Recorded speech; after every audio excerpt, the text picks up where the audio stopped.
새벽에 하나님께서 우리에게 주시는 하나님 말씀은 창세기 32장 20절에서 32절까지 말씀입니다. 저와 여러분이 한 절씩 나누어서 교독합니다. 또 너희는 말하기를 주의 종 야곱이 우리 뒤에 있다 하라 하니, 이는 야곱이 말하기를 내가 내 앞에 보내는 예물로 형의 감정을 푼 후에 대면하면 형이 혹시 나를 받아주리라 함이었더라.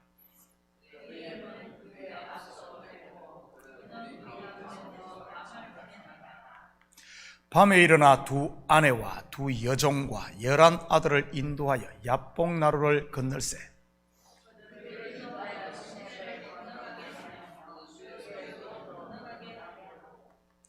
야곱은 홀로 남았더니 어떤 사람이 날이 새도록 야곱과 씨름하다가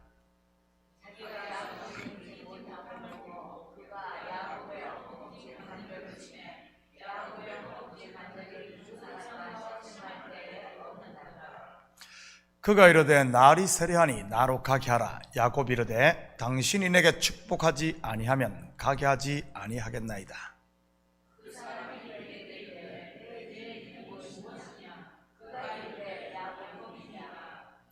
그가 이르되 내 이름을 다시는 야곱이라 부를 것이 아니요 이스라엘이라 부를 것이니 이는 내가 하나님과 및 사람들과 겨루어 이겼음이니라.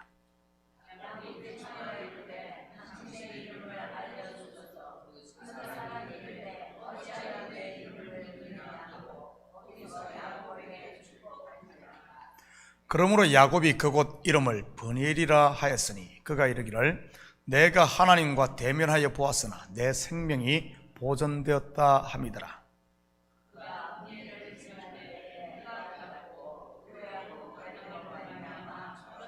함께 읽겠습니다. 그 사람이 야곱의 허벅지 관절에 있는 둔부의 힘줄을 쳤으므로 이스라엘 사람들이 지금까지 허벅지 관절에 있는 둔부의 힘줄을 먹지 아니하더라. 아멘. 좋은 아침입니다. 우리는 지난 새벽 형 에서의 마음을 얻기 위해 먼저 보낸 야곱의 예물에 대해 살펴보았습니다. 그 먼저 보낸 양떼와 소떼로 원수진 형과 화해를 이룰 수 있었을까요? 아닙니다. 오히려 형 에서는 400명의 사람들을 이끌고 야곱을 죽이려 들었던 것입니다. 세 떼로 나누어 먼저 보낸 예물, 곧 짐승떼는 무엇을 상징한다고 했습니까? 바로 먼저 온 장자 율법인 것입니다. 다시 말해 율법의 의로는 하나님과 온전한 화해를 이룰 수 없다는 그런 말입니다. 결국 그 예물로는 안 된다는 사실을 알았는지 야곱은 밤에 일어나 두 아내와 여종 그리고 모든 아들들과 소유로 야복 나루를 건너게 하고 홀로 남습니다. 24절 25절입니다.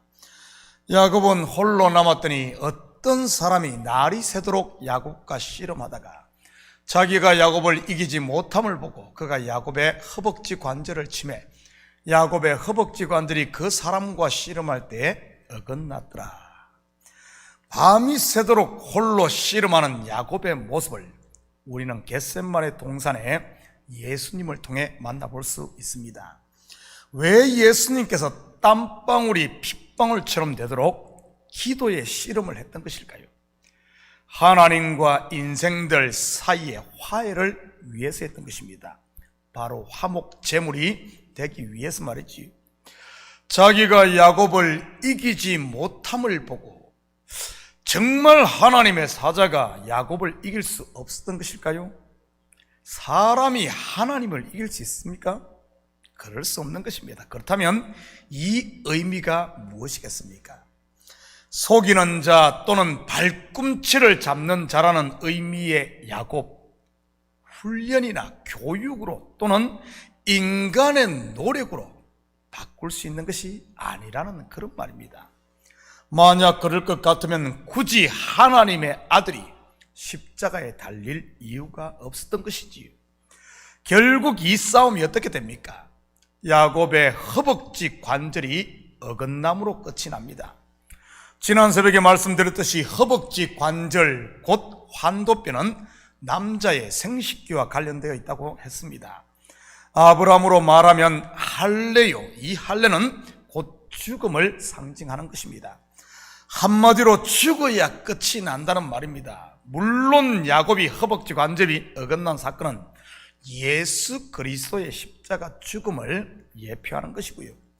하나님과의 화해 곧 구원은 땀방울로 되는 것이 아니라 핏방울로 되는 것으로서 내 원대로 마옵시고 아버지의 원대로 되기를 원하나이다 하는 내려놓음 곧 순종으로 되는 것입니다. 이것은 지금 우리의 신앙생활도 마찬가지인 것입니다. 정말 교회가 바르게 가기를 원하십니까? 다른 사람을 바꾸려고 하기 전에 내가 바뀌면 되는 것입니다. 남편이나 아내가 아니면 자식을 바꾸고 싶습니까? 내가 십자가 앞에 엎드려 바뀌어지면 되는 것입니다. 그런데 우리는 어떻습니까? 나는 바뀌지 않으면서 다른 사람을 바꾸겠다고 하지는 않습니까? 그러니 분란만 일어나는 것입니다. 바뀌는 게 아니라 상황을 더 악화시키는 것이지요. 왜냐하면 첫 단추가 잘못 끼워져 있기 때문입니다. 성경의 기본 원리가 대속의 원리, 곧 대신 짐을 지는 것이니까요. 예수님께서 친히 그것을 실천하셨고요. 교회는 예수를 믿고 따르는 사람들이 모이는 곳입니다. 예수님이 우리의 죄와 허물을 지고 십자가에 달리셨다면 우리도 다른 사람들의 허물을 짊어지고 십자가 앞에 내가 엎드려야 하는 것 아니겠습니까? 그럴 때 평화가 찾아오고 변화가 일어나는 것입니다. 26절입니다. 그가 이르되 날이 세리하니 나로 가게 하라. 야곱이 이르되 당신이 내게 축복하지 아니하면 가게 하지 아니하겠나이다. 야곱과 씨름했던 사람의 정체가 무엇이겠습니까? 지난 새벽에 살펴보았던 마하나임, 곧 하나님의 두 군대 중 하나, 곧 야곱을 죽게 하는 율법이었던 것입니다. 야곱의 허벅지 관절이 어긋나는, 다시 말해 죽게 되자 이 사람 곧 율법은 자기를 가게 해달라고 야곱에게 요청합니다. 이것은 무엇을 말하는 것이겠습니까? 구속 역사에서 예수님께서 십자가에 달려 죽으심으로 율법의 요구를 완성했기에 이제는 율법이 더 이상 왕노릇하지 못한다는 그런 의미인 것입니다. 율법의 저주에서 해방된 것이지.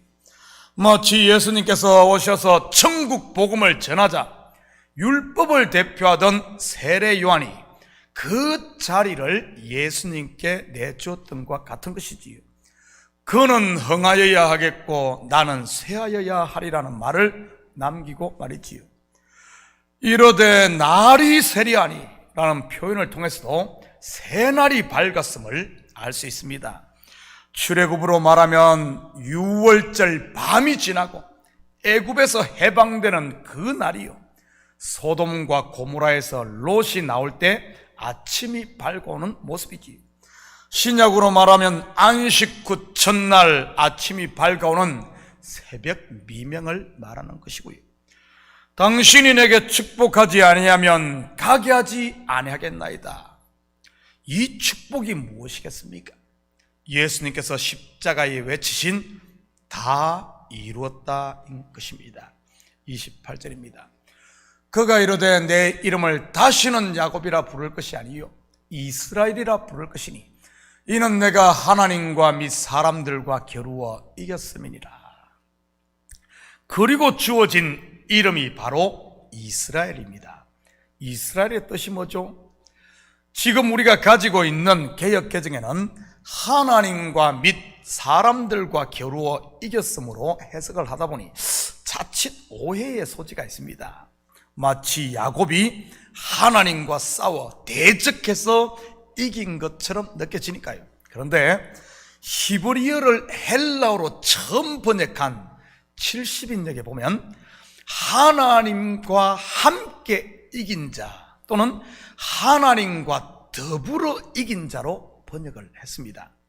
새 이름을 받은 야곱의 삶을 보면 하나님과 더불어 이긴 자로 번역함이 더 적절하다는 사실을 알 수가 있습니다.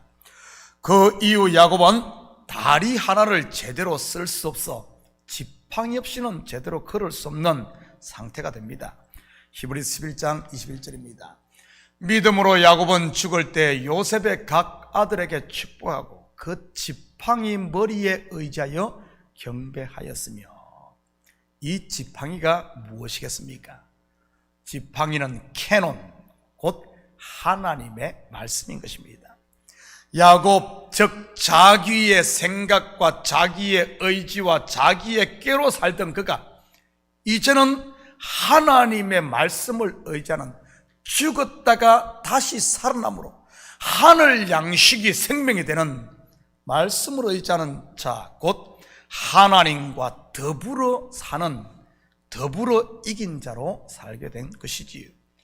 말씀으로 사는 저와 여러분이 바로 이스라엘인 것이고요, 이긴 자, 그리스도를 머리로 한 교회 말입니다. 우리는 함께하는 주다. 말씀과 함께하고 예수 없는 교회는 있을 수 없고 말씀 없는 교회는 있을 수 없는 겁니다. 야곱의 인생에 이제는 지팡이가 그의 다리가 되었듯이 말입니다. 30절입니다. 그러므로 야곱이 그곳 이름을 브니엘이라 하였으니 그가 이르기를 내가 하나님과 대면하여 보았으나 내 생명이 보존되었다 함이더라. 브니엘은 하나님의 얼굴이라는 뜻입니다. 출애굽기에 보면 하나님의 얼굴을 보면 어떻게 됩니까? 반드시 죽는다고 되어 있습니다. 그렇다면 하나님의 얼굴을 보고도 살았다는 의미가 무엇이겠습니까? 그것은 바로 자기가 죽음으로, 곧 허벅지 관절이 어긋남으로 하나님을 만났다는 그런 말입니다. 바로 그의 옛사람 야곱이 죽음으로 새 생명인 이스라엘로 거듭남으로 말이지요. 죽는 게 사는 것이요, 잃는 게 곧 찾는 것입니다. 예수님께서 십자가에 자기를 내어 주심으로 부활의 첫 열매가 되시고 하나님 우편에 앉은 것처럼 말이지요. 31절입니다. 그가 브니엘을 지날 때 해가 돋았고 그의 허벅다리로 말미암아 절었더라. 해가 돋았다는 말은 희년 곧 새 시대가 열렸다는 의미지요. 분열과 원수맺음의 시대가 아닌 이제는 화해와 하나됨의 시대 말입니다. 우리는 이 사실을 이후에 극적으로 야곱과 에서가 화해하는 것을 통해 알 수가 있습니다. 은혜의 시대가 열린 것이지요. 그리고 다리를 절었다는 말은 지팡이 없이는 살 수 없는 말씀과 연합되었다는 그런 말인 겁니다. 영적으로 보면 지금 교회가 바로 지팡이를 짚고 사는 이스라엘의 모습인 것이지요. 그래서 세상 사람들은 교회 곧 성도들을 절름발이 취급하는 것이고요, 지 힘으로 못 사는 빌어먹을 사람으로 말이지요. 그런데 이 절름발인 야곱이 애굽의 가장 좋은 것을 얻고 이 애굽의 왕 바로를 축복하는 것입니다. 어제 주일 설교에서 공부했듯이 모든 권세와 능력과 주권과 이 세상뿐 아니라 오는 세상에 일컫는 모든 이름 위에 뛰어나게 하시는 것이지요. 이 절름발이를 말입니다. 32절입니다. 그 사람이 야곱의 허벅지 관절에 있는 둔부의 힘줄을 쳤으므로 이스라엘 사람들이 지금까지 허벅지 관절에 있는 둔부의 힘줄을 먹지 아니하더라. 왜 이것을 먹지 않았겠습니까? 바로 잊지 않고 기억하기 위해서인 것입니다. 바로 우리가 주님이 오실 때까지 떡을 떼고 포도주를 마시는 성찬식을 통해 그의 십자가 죽으심을 기념하고 기억하는 것처럼 말이지요. 이처럼 야곱의 야복과 강가에서의 씨름은 홀로 우리를 위해 십자가를 지신 예수 그리스도의 모형이었던 것입니다. 사랑하는 성도 여러분, 그렇다면 우리가 어떻게 하는 것이 하나님을 제대로 섬기고 예수님을 따르는 제자의 길이겠습니까? 그것은 바로 주님이 가신 길을 따라가는 자기 부인을 통해 S와의 하나됨인 것입니다. 하나님과 하나되고 교회와 하나되고 심지어 원수와도 하나되는 것 말이지요. 바로 서로를 위해 중보하고 서로의 짐을 나누어 짐으로 말입니다. 내가 십자가 앞에 죽음으로 말이지. 오늘 하루도 우리 모든 식구들이 이러한 제자도를 우리의 삶 가운데 실천함으로 그리스도의 정인으로 사는 이런 복된 하루가 되시기를 예수님의 이름으로 축복합니다. 같이 기도하십시다. 사랑의 아버지 하나님, 참으로 감사를 드립니다. 맞습니다. 아버지 하나님, 우리의 신앙의 기초 중에 기초요, 가장 중요한 원리가 대속의 원리입니다.